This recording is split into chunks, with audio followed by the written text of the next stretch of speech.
২০ আজ যেন শুধু মোড়ল বাড়ির মাথার উপরেই সূর্যটা উঠেছে। সকাল থেকে আত্মীয় আপ্যায়নের প্রস্তুতির দুর্যোগ চলছে। সবাই ঘেমে একাকার। বাড়ির প্রতিটি মানুষ ব্যস্ত। মোর্শেদ হিমেল ও প্রান্তকে নিয়ে বাজার করে ফিরেছেন সূর্য ওঠার মাথায়। লাহারি ঘরের পাশে বড় উনুন করা হয়েছে। সাধারণ চালের পরিবর্তে সুগন্ধি কাটারি ভোগ সিদ্ধ চালের ভাত রান্না করা হয়েছে। ফিরনি রাজহাঁসের মাংস রান্না হচ্ছে। বাড়ি জুড়ে রমরমা ব্যাপার। একদিন আগের ঘটনা ধামাচাপা করেছে ৯৫ ভাগ। ছোট ছোট দরিদ্র ছেলেমেয়েরা খাবারের ঘ্রাণ পেয়ে ছুটে এসেছে মোড়লবাড়ি। সবার মধ্যেই নতুন উত্তেজনা, নতুন অনুভূতি। শুধু পূর্ণা এখনও সেদিনের ঘটনা থেকে বেরোতে পারছে না। চিত হয়ে শুয়ে আছে ঘরে। পদ্মজা, মঞ্জুরা আর শিউলির মাকে কাজে সাহায্য করছিল। হেমলতা ধমকে ঘরে পাঠিয়ে দেন। পদ্মজা ঘামে ভেজা কপাল মুছতে মুছতে ঘরে প্রবেশ করে। পূর্ণার দুচোখ জলে নদী। পদ্মজা বিছানার উপর পা তুলে বসল।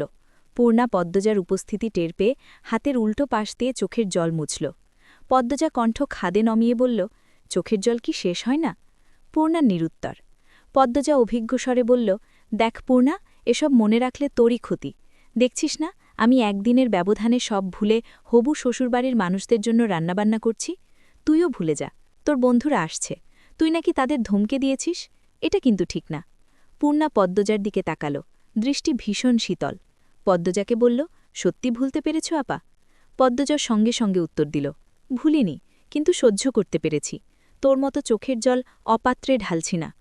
পূর্ণা উঠে বসে একটা বালিশ বুকে জড়িয়ে ধরে দায়সারা ভাব বলল, তুমি অনেক শক্ত আপা, আমি খুব দুর্বল, আমি ভুলতে পারছি না। পদ্মজা আর এই বিষয়ে কথা বাড়াল না।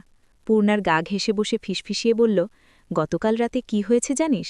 কি হয়েছে? পদ্মজা চারিদিকে চোখ বুলিয়ে বলে, তোর নায়ক ভাইয়ের চিঠি আম্মার হাতে পড়েছে। পূর্ণা আতকে উঠে বলল, সে কি, কখন, কিভাবে?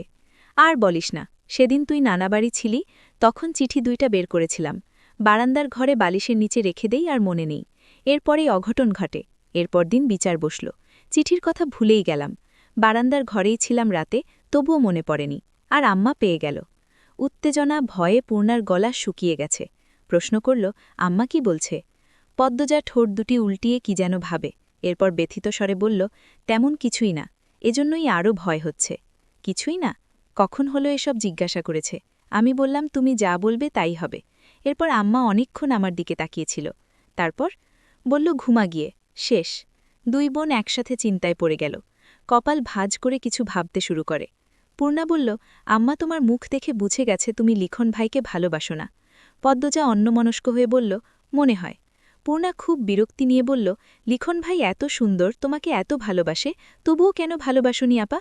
লিখন ভাইয়ের চিঠি তো ঠিকই সময় করে করে পড়তে, বিয়ে করতে কি সমস্যা? আম্মা দিলে তো করবই, সমস্যা নেই। তোমার এই ন্যাকার কথা আমার ভালো লাগে না আপা। পদ্মজা হেসে ফেলল, পূর্ণার রেগে কথা বলা দেখে। পদ্মজা পূর্ণার এক হাত মুঠোয় নিয়ে বলল, গতকাল রাতে আম্মা আব্বার প্রতি ভালোবাসাটা আমাকে বলেছে। প্রথম দেখেই নাকি আপন আপন লেগেছিল। আব্বার জন্য আম্মা দিনকে রাত, রাতকে দিন মানতেও রাজি ছিলেন। এতটা ভালোবাসতেন। আমার তেমন কোনো অনুভূতি হয়নি তোর নায়ক ভাইয়ের জন্য। প্রথম প্রথম কোনো পুরুষের চিঠি পেয়েছিলাম, সবকিছু নতুন ছিল, তাই একটা ঘোরে গিয়ে নতুন অনুভূতির সাক্ষাৎ পাচ্ছিলাম। আম্মার ভালোবাসার কথা শোনার পর থেকে মনে হচ্ছে আমি ওনাকে ভালোবাসিনি, সবটা মোহ ছিল, দূরে যেতেই উবে গেছে। তবে উনি খুব অসাধারণ একজন মানুষ। আম্মা উনার হাতে তুলে দিলে আমাকে কোনো ভুল হবে না। কিন্তু এটা এখন কল্পনাতীত, পরিস্থিতি পাল্টে গেছে, আমার বিয়ে ঠিক হয়ে গেছে।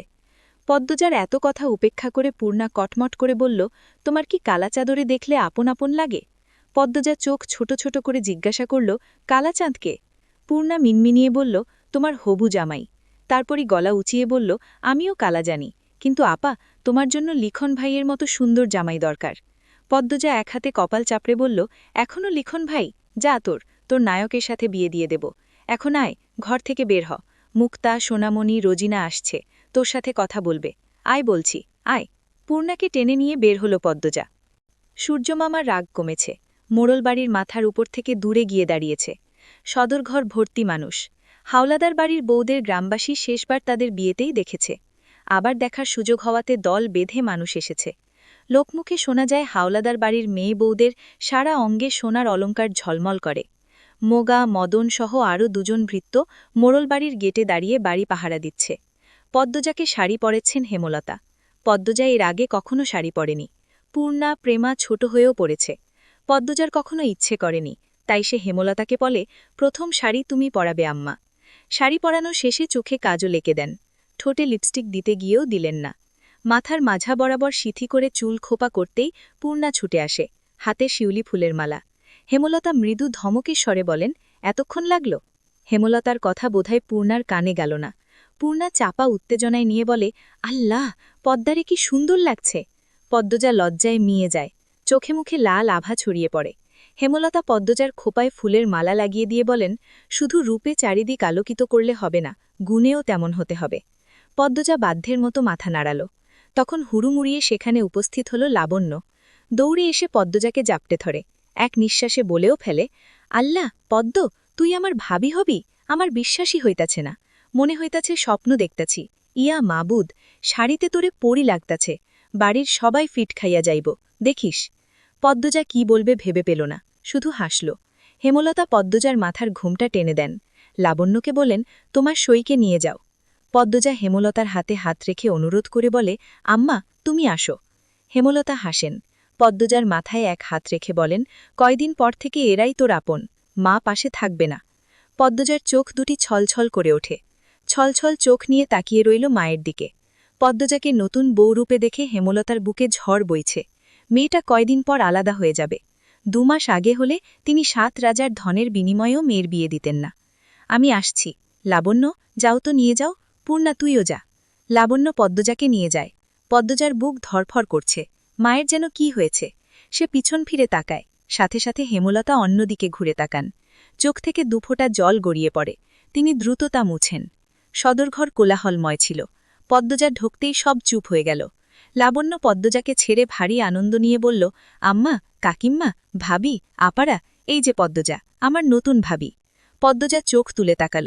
অলঙ্কারে জলজল করা 5 জন নারীকে দেখে যেন চোখ ঝলসে গেল তার। সবাই তার দিকে মুগ্ধ হয়ে তাকিয়ে আছে। পদ্মজা চোখ নামিয়ে ফেলল। তখন কোথা থেকে আবির্ভাব হল আমিরের। সদর দরজার মুখে দাঁড়িয়েছিল পদ্মজা। পদ্মজাকে দেখে আমির থমকে গেল। পদ্মজার পরনে খয়েরি রঙের জামদানি শাড়ি। শাড়িতে কোনো মেয়েকে এত সুন্দর মনে হতে পারে এর আগে অনুভব করেনি আমির। আমিরের লজ্জা খুব কম। সে উপস্থিত গুরুজনদের উপেক্ষা করে পদ্মজাকে বলল, মাশাল্লাহ, দিনের বেলা চাঁদ উঠে গেছে। লজ্জায় পদ্মজার রগে রগে কাঁপুন ধরে। এত লজ্জাহীন মানুষ কি করে হয়? আমিরের মা ফরিনাথ ধমকেশ্বরে বলেন, বাবু, এই নে বয় আইসা। আমির পদ্মজাতে দৃষ্টি স্থির রেখে মায়ের পাশে গিয়ে বসল। হেমলতা সদর ঘরে প্রবেশ করতেই আমির ধরফরিয়ে উঠল। ছুটে এসে হেমলতার পা ছুঁয়ে সালাম করল। হবু শাশুড়ির প্রতি আমিরের এত দরদ দেখে ফরিনা খুব বিরক্ত হলেন। পাশ থেকে ফরিনার যা আমিনা ফিসফিসিয়ে বললেন, মেয়ের রূপ আগুনের হুলকা, বাবু এবার হাতছাড়া হইল বলে। আমিনার মন্ত্র ফরিনার মগজ ধোলাই করতে পারল না। পদ্মজার রূপে উনি মুগ্ধ। আমির কালো বলে উনি ছোট থেকেই আমিরকে বলতেন, বাবু, তোর জন্য চাঁদের লাকান বউ আনাম। আর সেই কথা রক্ষার পথে। উনি শুধু পছন্দ করছেন না, শাশুড়ির প্রতি আমিরের এত দরদ। কি দরকার ঝাঁপিয়ে পড়ে পায়ে ধরে সালাম করার? আমির হেমলতাকে ভক্তির সাথে প্রশ্ন করল, ভালো আছেন? হেমলতা মিষ্টি করে হেসে বলেন, ভালো আছি, যাও গিয়ে বসো। আমির বাধ্যের মতো মায়ের পাশে গিয়ে বসল। মজিদ মাতব্বর মোর্শেদের সাথে বাইরে আলোচনা করছেন। আর কোনো পুরুষ আসেনি বাড়িতে। তারা বিয়ের আয়োজনে ব্যস্ত। মুহূর্তে পদ্মজার সারা অঙ্গে সোনার অলঙ্কারে পূর্ণ হয়ে উঠল। রূপ বেড়ে গেল লক্ষগুণ, যার কোনো সীমা নেই। যার সাথেই পদ্মজা কথা বলেছে সেই এগিয়ে এসে বালা নয়তো হাড় পরিয়ে দিয়েছে। কি অবাক কাণ্ড! সবাই আড্ডা দিচ্ছে, পদ্মজা চুপ করে বসে আছে। কেউ কিছু প্রশ্ন করলে উত্তর দিচ্ছে। লাবণ্য একজনকে উদ্দেশ্য করে বলল, রানী আপা, বাড়ির পিছনে যাইবা? রানী খুশিতে গদগদ হয়ে বলল, যাব। তার খুশির কারণ লাবণ্য কিছুটা ধরতে পেরেছে। রানীর একজন প্রেমিক আছে, তাই শুধু সুযোগ খুঁজে দেখা করার। যেখানেই দাওয়াত পড়ে সেখানেই তার প্রেমিক উপস্থিত হয়। লাবণ্য সবার কাছ থেকে অনুমতি নিয়ে পদ্মজা, পূর্ণা আর রানীকে নিয়ে বাড়ির পিছনে আসে। রানী বাড়ির পিছনে এসেই ঘাটের দিকে ছুটে যায়। একটা নৌকা এসে ভিড়ে। নৌকায় কে ছিল দেখা যায় না। রানী নৌকায় উঠে পড়ে। কারো সাথে বিরতিহীনভাবে কথা বলছে শোনা যায়। পূর্ণা লাবণ্যকে প্রশ্ন করল, লাবণ্য আপা, রানী কার সাথে কথা বলে? আব্দুল ভাইয়ের সাথে। কোন আব্দুল? যার কথা ভাবছ। কথা শেষ করে লাবণ্য চোখ টিপল। পূর্ণা অবাক হয়ে বলল, মাস্টারের সাথে? লাবণ্য হাসে। রানী এগিয়ে আসে। লাবণ্য বলে, কথা শেষ? চইলা গেছে। রানী পদ্মজার দিকে তাকিয়ে বলে, মাশাল্লাহ, তুমি এত সুন্দর, তোমারই কোলে নিয়ে আদর করতে মন চাইতাছে। পদ্মজা মুচকি হেসে বলে, আপনি খুব শুকনা, আমাকে কোলে নিতে পারবেন না। শুকনা হইতে পারি, শক্তি আছে। রানীর কথা বলার ঢঙে সবাই হেসে উঠল। পূর্ণা আমিরকে দেখে পদ্মজার কানে কানে বলে, আপা, তোমার কালা চাঁদ আসছে। পদ্মজা পূর্ণাকে চোখ রাঙিয়ে বলে, কী সব কথা, ওনার বোনেরা আছে।